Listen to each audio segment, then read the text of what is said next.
réveil de bonne humeur ce matin sur Europe 1. Vous avez reconnu évidemment Like a Virgin, Madonna. Il y a ça également, Madonna. La Isla Bonita, là on est encore dans les années 80. Et puis on a sélectionné celui-là également pour vous.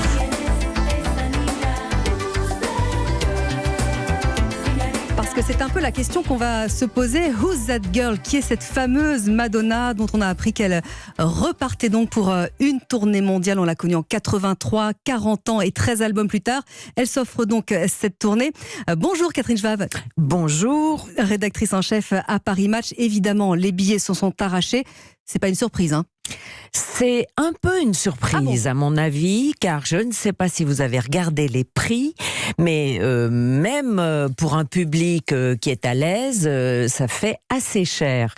Je les ai notés, ça va de 196 à 396. Oui, et puis des packs aussi très chics qui étaient au-delà des 2000. Et qui vont au-delà de ça même, effectivement, si vous voulez le cocktail avec la coupe de champagne. Exactement, donc, et la petite poupée.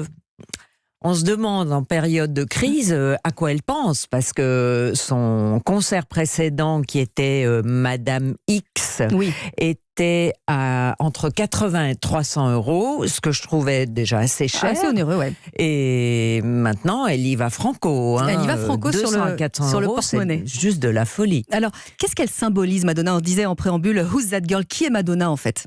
Aujourd'hui, en 2023.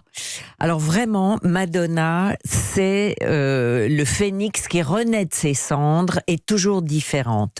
Donc, il est difficile de la définir avec un adjectif, mais il en faudrait une dizaine.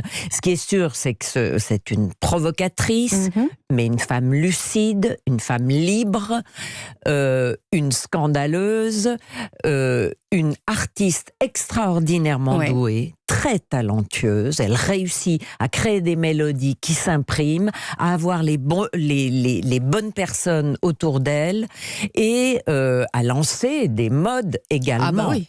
Donc, en plus, elle a un grand cœur, malgré tout.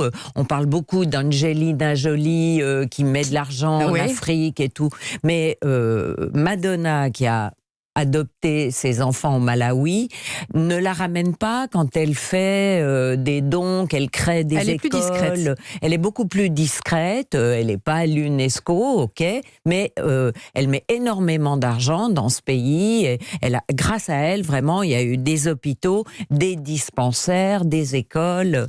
Donc, on est toujours partagé. Moins, effectivement. Oui, c'est une facette qu'on connaît moins. Elle dit quelque chose de l'Amérique également, Madonna. C'est la gamine qui part de chez elle et qui explose à New York quelques mois, l'espace de quelques mois. Oui, bon, elle est vraiment l'incarnation du rêve américain et elle a payé de sa personne, il faut le dire, parce que quand elle reparle de ses débuts, et en plus dans l'industrie du showbiz, elle a vraiment des mots très féroces.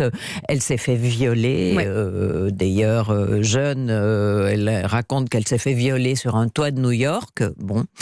À part ça, beaucoup exploité également, des gens qui voulaient lui imposer les choses et elle a fini par son caractère à elle tailler la route, mais avec quelques faux pas au début et beaucoup de requins autour d'elle. Et avec toujours des succès évidemment interplanétaires. Je connais pas une seule personne au monde qui n'ait pas en tête au moins une chanson de Madonna. Est-ce qu'elle a des héritières aujourd'hui ? Parce qu'elle n'est pas prête à passer la main, ça c'est sûr. Non, elle passera pas la main, non, elle va mourir sur scène comme Molière.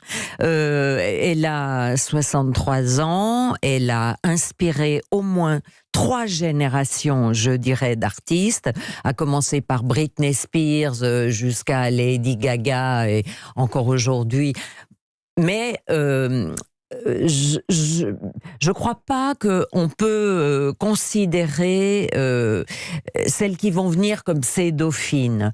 L'époque a changé, elle est vraiment unique et il y aura toujours une part d'inspiration madonesque, mais elle-même est vraiment unique. Mais alors, est-ce qu'elle parle à la jeunesse aujourd'hui ou est-ce qu'elle parle plus à une autre génération, les quinquas, les cadras? Est-ce qu'elle arrive à attraper la jeunesse encore aujourd'hui? Ah oui, je pense qu'elle attrape la sa jeunesse. Elle a certainement dans son concert maintenant une clientèle qui a le même âge qu'elle et qui se tient moins bien ou qui est peut-être moins retouchée. Mais en tout cas, les enfants et les petits-enfants seront là au concert. Sinon, ça se serait pas vendu comme ça. Avec aussi une connaissance des réseaux sociaux. Hein. Elle est tout le temps, d'ailleurs, elle a annoncé son retour sur Instagram. Elle maîtrise ça aussi à la perfection. Ah ben, nous, à Paris Match, l'Instagram de Madonna, c'est le passage obligé tous les matins. Hein. On avait des surprises à chaque fois où elle montrait ses nouvelles chirurgies esthétiques, ses nouvelles retouches, son nouveau boyfriend. D'ailleurs, elle en a un autre maintenant.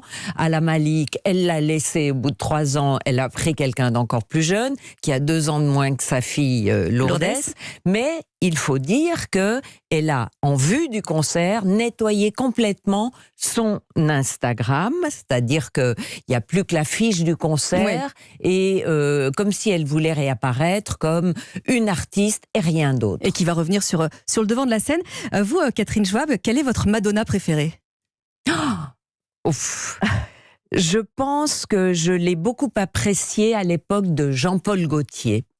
Je travaillais un peu dans la mode, je parlais avec Jean-Paul, et lui-même, que j'ai vu encore récemment, me disait qu'il avait rarement eu une artiste, parce qu'il y a beaucoup habillé d'artistes, d'opéra et tout, qui avait autant de clairvoyance, de rapidité, de compréhension immédiate des choses, d'intuition.